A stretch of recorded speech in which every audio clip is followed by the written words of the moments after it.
જય માતાજી, ઓમ નમઃ શિવાય। તો ચાલો આજે આપણે બનાવશું સાંબો। તો તમે જોઈ શકો છો સાંબો સરસ મજાનો બન્યો છે। તો સાંબા માટે સૌપ્રથમ લઈ લઈએ સાંબો।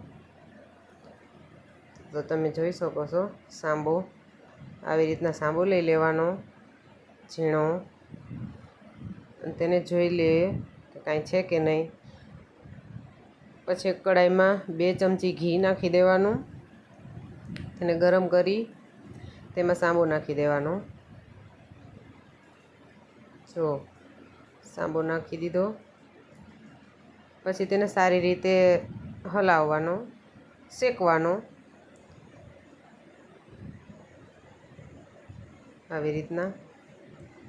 ગેસની ફ્લેમ ધીમી રાખવાની, તમે જોઈ શકો છો આવી રીતના। સાંબો સેજ ગોલ્ડન કલરનો થાય ત્યારે તેમાં ગરમ દૂધ નાખી દેવાનું। જો ગરમ દૂધ નાખી દેવાનું, પછી તેને હલાવી અને ઢાંકી દેવાનું થોડી દેર। આવી રીતના દૂધ નાખી તેને સારી રીતે પાકવા દેવાનું। જો આવી રીતના પાકી જાય ત્યાં સુધીને દૂધ શોષી લે એટલે તેમાં ખાંડ નાખી દેવાની, સ્વાદ અનુસાર ખાંડ નાખી દેવાની। એલચી નાખી દીધી છે, કાજુ, બદામ, પિસ્તા, જો તમારા ઘરમાં જે ડ્રાયફ્રૂટ હોય તે નાખી દેવાના અને સારી રીતે હલાવી લેવાનું। જો આવી રીતના આવું સરસ સાંબો પાકી ગયો છે। મારો વિડીયો ગમ્યો હોય તો લાઈક, શેર અને કોમેન્ટ કરજો। આવા વિડીયો જોવા માટે મને કોમેન્ટ કરજો। સાંબો પાકી જાય એટલે તેમાં 1 ચમચી ઘી નાખી દેવું અને તેને એક ડીશમાં કાઢી લેવો। ડીશમાં થોડું ઘી નાખી પછી કાઢવાનું, એટલે ચોટે નહીં તળીએ।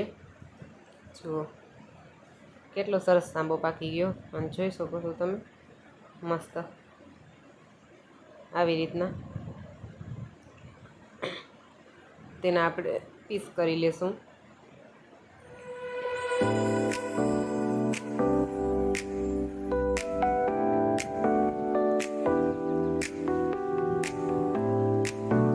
આવી રીતના પીસ કરી અને આપણે એક ડીશમાં સર્વ કરી લેશું। જુઓ આપણો સાંબો બનીને રેડી થઈ ગયો છે। જો કેટલો સરસ પાક્યો છે।